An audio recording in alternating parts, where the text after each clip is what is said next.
الحمد لله نحمده ونستعينه ونستغفره ونعوذ بالله من شرور أنفسنا ومن سيئات أعمالنا من يهده الله فلا مضل له ومن يضلل فلا هادي له وأشهد أن لا إله إلا الله ولي الصالحين وأشهد أن محمدًا عبده ورسوله سيد الأنام وإمام المرسلين اللهم صل وسلم على محمد وعلى آله الطيبين الطاهرين أما بعد فيا أيها الناس أوصيكم ونفسي أولا بتقوى الله تعالى فقد فاز المتقون. Watukufu wa Kiislamu, na kuhusieni kama ninavyoihusia nafsi yangu juu ya suala zima na zito la kumcha Allah subhanahu wa ta'ala. Kwa hakika wamefuzu wale ambao wanamcha Allah subhanahu wa ta'ala. Allah subhanahu wa ta'ala katika kutuhimiza katika jambo la uchamungu anatuambia: يا أيها الذين آمنوا اتقوا الله حق تقاته ولا تموتن إلا وأنتم مسلمون. Enyi mlioamini, mcheni Allah subhanahu wa ta'ala katika upeo ambao Allah subhanahu wa ta'ala anapaswa kuupewa. Wala tamutunna illa wa antum muslimun, wala msife ilhali mmekuwa waislamu. Tumuombe Allah subhanahu wa ta'ala anapokwenda kutufisha atufishe hali ya kuwa tuwe waislamu. Amin. Watukufu wa Kiislamu, leo ni siku ya Ijumaa, lakini katika tarehe ni siku ya mwezi mosi Muharram mwaka 1447 Hijiria. Hii ina maana kwamba tumetoka katika mwaka 1446 Hijiria na tumeingia katika mwaka mpya wa Kiislamu.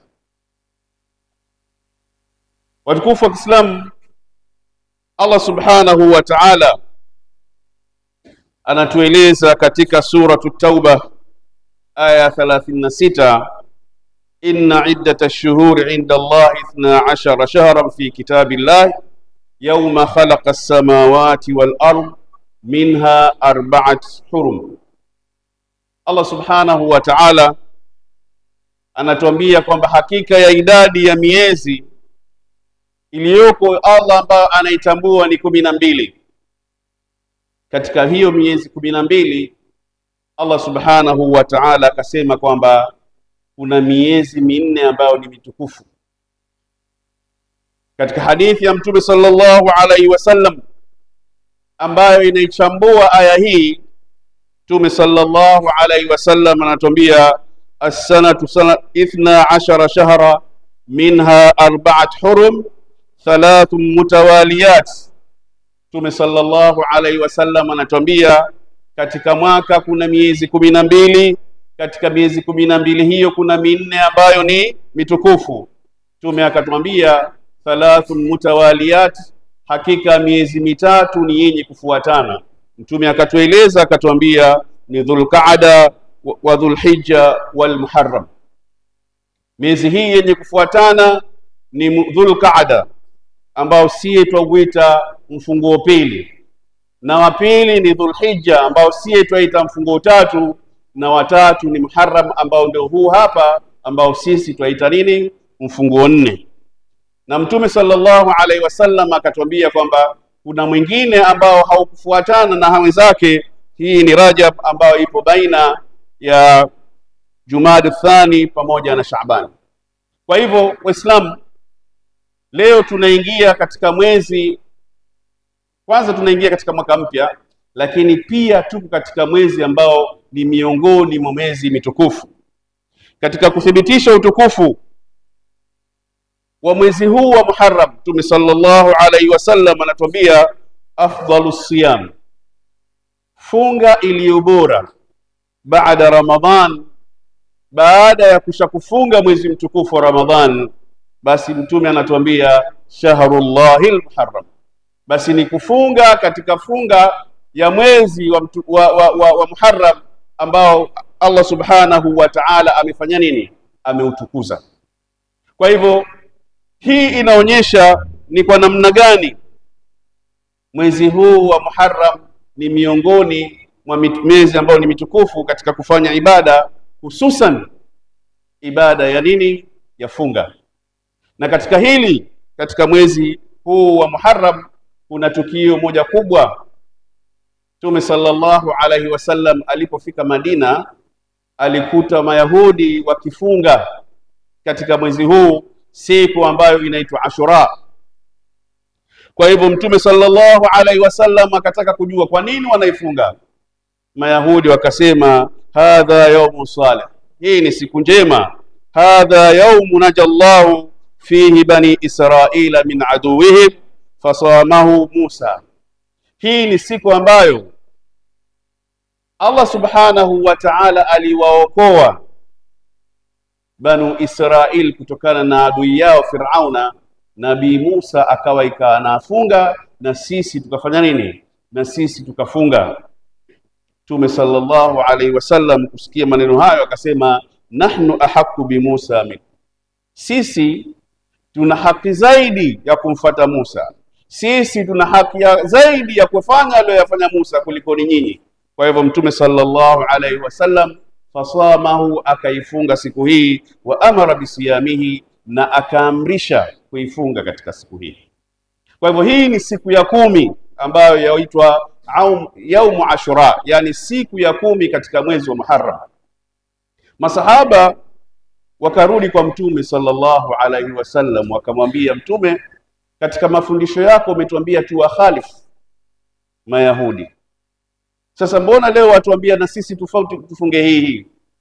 Akawaambia kwamba inshallah tukifika mwakani tutafunga siku ya 9 na nini na siku ya 10. Hii siku ya 9 ni katika kuwakhalif nani? Mayahudi.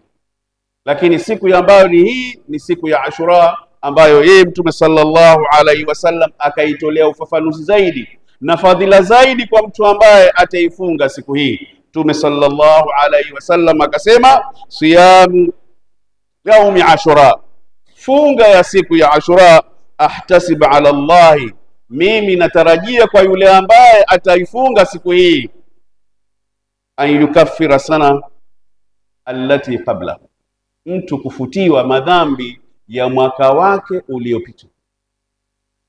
Kwa hivyo maana yake mwaka uliomaliza, kama utafunga siku hii ya Ashura na funga yako ikakubaliwa, basi unafutiwa madhambi yote ya mwaka wako uliopita. Kwa hivyo unauanza mwaka mpya. Kumbuka kwamba Muharram ndio mwaka wa nini? Ndio mwezi wa kwanza katika Uislamu. Kwa hivyo unaingia katika Muharram hali ya kuwa umefanya nini? Uko mpya kabisa. Hii ni jambo kubwa sana, na ni habari njema kwa Waislamu kuona kwamba ni namna gani Allah subhanahu wa ta'ala anavyotupenda sisi waja wake. Kwa hivyo watukufu wa Kiislamu, tunachohitajika katika mwezi huu, kwa sababu ni mwezi tunaoanza mwaka wetu mpya, kwa hiyo tunaanza katika kuendea mambo katika yale ambayo Allah subhanahu wa ta'ala ametufanya nini? Ametuamrisha.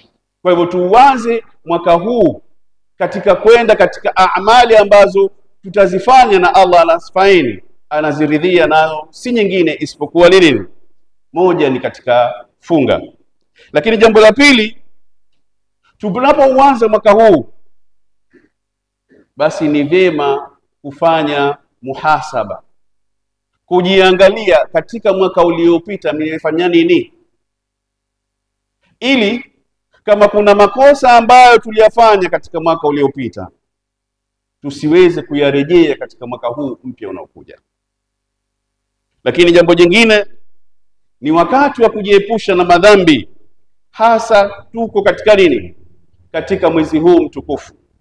Allah katika aya ile ambayo tumetangulia kuizungumza, mwisho anasema fala tudhlimu anfusakum fihinna, basi msidhulumu nafsi zenu katika nini? katika miezi hiyo minne. Msifanye ufuska, sio miezi ya kuweza kwenda kumuasi Allah subhanahu wa ta'ala. Kwa hivyo ni miezi ambayo tunatakiwa tujiepushe. Lakini jambo ambalo ni muhimu na ambalo tumelizungumza pia ni hili la kujizoesha kufunga. Kwa hivyo mbali ya funga ya Ashura, lakini kuna funga ya Jumatatu na Alhamis, kuna funga ya mwezi 13, 14, 15. Tujitahidini kwamba zote hizi tuweze kufanya nini? Kuzipata katika mwezi mtukufu huu wa Muharram. Tumuombe Allah subhanahu wa ta'ala atuwafikishe katika kuyatenda yaliyo mema. Tumuombe Allah subhanahu wa ta'ala atusamehe makosa yetu. Tumuombe Allah subhanahu wa ta'ala wakati tunauanza mwezi huu ambao ni miongoni mwa mwezi wa mwanzo katika mwaka wa Kiislamu, atujalie uwe ni mwaka wenye mafanikio wa hapa ulimwenguni na kesho akhera. Waqala azza min qailin alim وبقوله يهتدي المهتدون فإذا قرأت القرآن فاستعذ بالله من الشيطان الرجيم. أعوذ بالله من الشيطان الرجيم. إن عدة الشهور عند الله 12 شهرا في كتاب الله يوم خلق السماوات والأرض منها 4 حرم. بارك الله لي ولكم بالقرآن العظيم ونفعني وإياكم من الآيات والذكر الحكيم. أقول قولي هذا وأستغفر الله لي ولكم إنه هو الغفور الرحيم وهو البر الكريم. ادعوا الله وأنتم موقنون بالإجابة. الحمد لله وحده والصلاة والسلام على رسول الله الشرفة. وأشهد أن لا إله إلا الله ولي الصالحين. وأشهد أن محمدا عبده ورسوله سيد الأنام وإمام المرسلين. أما بعد، فيا أيها الناس أوصيكم ونفسي أولا بتقوى الله تعالى. وتكفوا الإسلام na kuhusieni kama ninavyohusia nafsi yangu juu ya swala zima la kumcha Allah subhanahu wa ta'ala. Kwa hakika wamefuzu wale ambao wanamcha Allah subhanahu wa ta'ala. Watukufu wa Kiislamu, tumeona katika hotuba ya kwanza kwamba tumeingia katika mwaka mpya wa Kiislamu, tumeingia katika mwezi wa Muharram, na yale ambayo twatakiwa sisi kama Waislamu kuyafanya katika mwezi huu mtukufu wa Muharram, lakini kubwa lao ni kurudi katika mafundisho ya Mtume sallallahu alaihi wasallam, nayo ni kujishirikisha na hasa ibada ya funga. Na tukaona ni katika masiku gani ambayo Mtume sallallahu alaihi wasallam ametushajihisha kuweza kuyafunga. Watukufu wa Kiislamu, wakati tunaingia katika mwezi huu wa Muharram au tunaingia katika mwaka huu mpya, hatuna budi kurudi nyuma kidogo, tuangalie mwezi uliopita ambao ni mwaka uliopita, na nini tukio gani lilikuwepo katika mwezi uliopita. Ulikuwa ni mwezi wa Dhulhijja, mwezi ambao Waislamu kutoka sehemu mbalimbali ulimwenguni walipata fursa ya kwenda kuizuru nyumba ya Allah subhanahu wa ta'ala.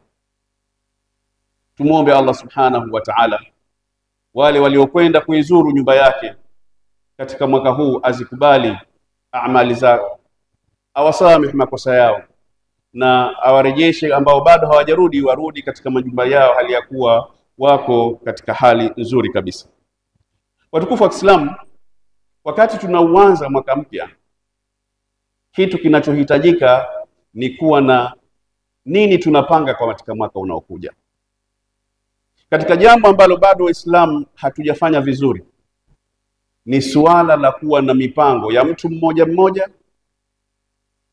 mipango ya misikiti, mipango ya familia, na mipango katika jamii nzima ya Kiislamu.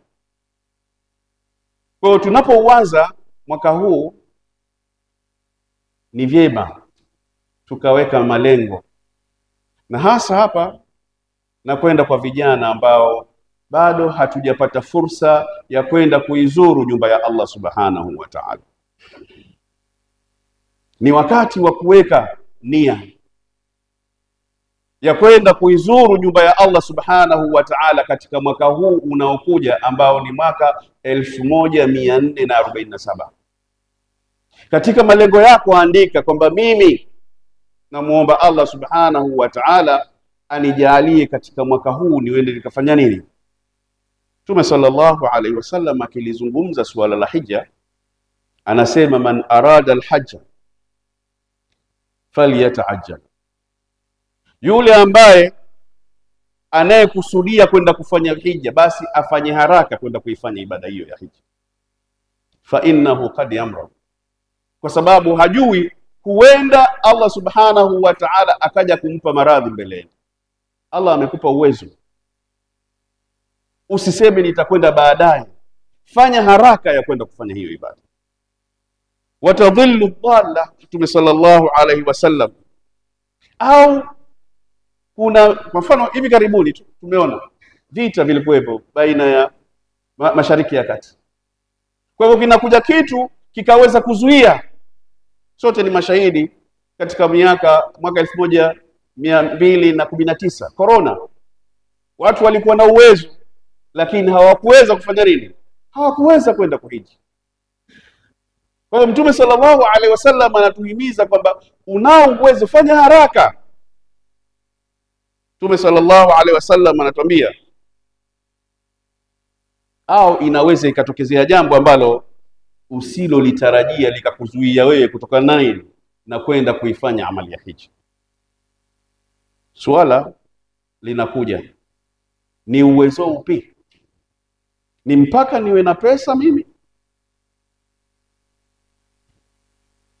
Islam siku zote jambo lolote lile linafatwa na nini? Na nia. Na Waswahili wakatuambia kwamba nia, penye nia pana nini? Pana njia. Kipata bahati, zungumza na watu ambao wamekwenda kuhiji, upate siri, asrari za hija. Watukufu wa Kiislamu, kitu kikubwa ambacho tunatakiwa ni kutia nia. Kwanza tutie nia. Tukishakutia nia, tumuombe nani? Allah subhanahu wa ta'ala. Ya Rabbi, mimi ni mja wako dhaifu kabisa, na kuomba nipe, niruzuku na mimi nende nikaizuru nyumba yako. Mengine muachie nani? Muachie Allah subhanahu wa ta'ala. Shairi anatuambia, alaika bitaqwallahi in kunta ghafila. Wewe watakiwa umche Allah subhanahu wa ta'ala kama umeghafilika. Yaatika bil arzaqi min haythu la tadri, riziki zitakujia katika hali ambayo hufanya nini? Kutegemei kabisa. Shairi anasema, fakaifa takhafu alfaqira, vipi fakiri unaogopa wallahu razika, na Allah ndiye mwenye kufanya nini? Mwenye kutoa riziki. Faqad razaqa at-tayra, kwa hakika Allah subhanahu wa ta'ala anamruzuku nani? Ndege. Ofisi ya ndege iko wapi? Duka la ndege analouza kuwauzia watu iko wapi bidhaa? Ana. Lakini anapata nini? Katika hadithi Mtume sallallahu alaihi wasallam anatuambia, law annakum tawakkaluna ala Allah haqqa tawakkulihi, lau kwamba nyinyi mwategemea kwa Allah subhanahu wa ta'ala katika haki ambayo mtu apaswa kumtegemea Allah. Mtume anasema, la razaqakum, Allah angelikuruzuku nyinyi kama yarzuku at-tayra, kama anavyomruzuku nini? Ndege. Ndege akitoka asubuhi, tabdu himasa, anatoka katika nini pahala pake kwenda kutafuta, hali ya kuwa hana kitu, ni mtupu kabisa. Wataruhu bitana, na anarudi hali ya kuwa ameshiba, kama ana makinda amewachukulia mpaka watoto wake. Allah subhanahu wa ta'ala anatuambia, waman yattaqillaha yaj'al lahu makhraja, anayemcha Allah subhanahu wa ta'ala basi Allah hufanya nini? Kumjalia matokeo. Wa yarzuquhu min haythu la yahtasib, na Allah humruzuku katika hali ambayo yeye hakutegemea. Waman yatawakkal ala Allah fa huwa hasbuh, na anayemtegemea Allah subhanahu wa ta'ala Allah yuwatosha. Waislamu, nasema kwamba hija ni nini? Wito. Je, tumemuomba Allah subhanahu wa ta'ala kwamba atuite na sisi? Tumemuomba Allah Allah ambaye anamwambia mtume, wa idha sa'alaka ibadi anni fa inni qarib ujibu da'wata ad-da'i idha da'ani falyastajibu li waliyu'minu bi. Waislamu, tuweke nia, tuendelee na nini, na maombi ya kumuomba Allah subhanahu wa ta'ala. Wallahi thumma wallahi tutaona maajabu ya Allah subhanahu wa ta'ala. Kisa maarufu kwa kumalizia khutba, miaka ya mwishoni mwa 2000 kuna bwana mmoja katika nchi za Afrika Magharibi, katika shamba lake aliona ndege hizi ndogo ndogo zinaitwa drone, watu wanatumia katika kupigia picha na mengineyo. Huyu bwana baada ya kuiona ile ndege akawa anaishangalia, imetokea wapi hii ndege? Kakaa nayo, mara wametokea wenye ile ndege, akawaambia bwana, hii ni mali yetu. Basi chukueni. Sasa wale walishangazwa na namna yule bwana alipokuwa ameshangazwa na. Akamwambia, mbona ulikuwa umeishangalia? Akamwambia, mimi kubwa katika moyo wangu nilikuwa najisemea kwamba laiti kwamba hii ndege ingelikuwa kubwa. Sikiliza Muislamu, nilitamani kwamba hii ndege iwe kubwa, inichukue nende nikafanya nini, niende ikanipeleke Maka nikafanya ibada ya hija. Lakini maskini hii ndege nini, haiwezi kuniingiza mimi. Siwezi kuingia humu nikienda kufanya hiyo. Ni nini? Nia. Nini Allah subhanahu wa ta'ala alijibu kwa mtu huyo? Wamiliki wa ile kampuni walipopata habari, mwaka uliofuata walimpeleka wapi? Walimpeleka katika kufanya ibada ya hija. Ewe Muislamu, eka nia. Ewe Muislamu, muombe nani? Allah subhanahu wa ta'ala, alafu subiri maajabu ya nani? Ya Allah subhanahu wa ta'ala. Inna Allaha wa malaikatahu yusalluna ala nabi ya ayyuhalladhina amanu sallu alayhi wa sallimu taslima. Allahumma salli ala Muhammad wa ala ali Muhammad kama sallaita ala Ibrahim wa ala ali Ibrahim fil alamin innaka Hamidum Majid. Wallahumma an khulafa'il arba'atil kiram أبي بكر وعمر وعثمان وعلي وعن صحابة أجمعين. اللهم يدي الإسلام والمسلمين وأذل الشرك والمشركين وانصر جيوش المسلمين في مشارق الأرض ومغاربها يا رب العالمين. اللهم سلم الحجاج والعمار إلى بيتك الحرام والزائرين قبر نبيك محمد صلى الله عليه وسلم. اللهم اغفر المؤمنين والمؤمنات والمسلمين والمسلمات الأحياء منهم والأموات برحمتك يا أرحم الراحمين. عباد الله، إن الله يأمر بالعدل والإحسان وإيتاء ذي القربى وينهى عن الفحشاء والمنكر والبغي يعظكم لعلكم تذكرون. اذكروا الله العظيم الجليل يذكركم واشكروه على نعمه يزدكم ولذكر الله أكبر. قوموا إلى صلاتكم يرحمكم الله وأقيموا الصلاة.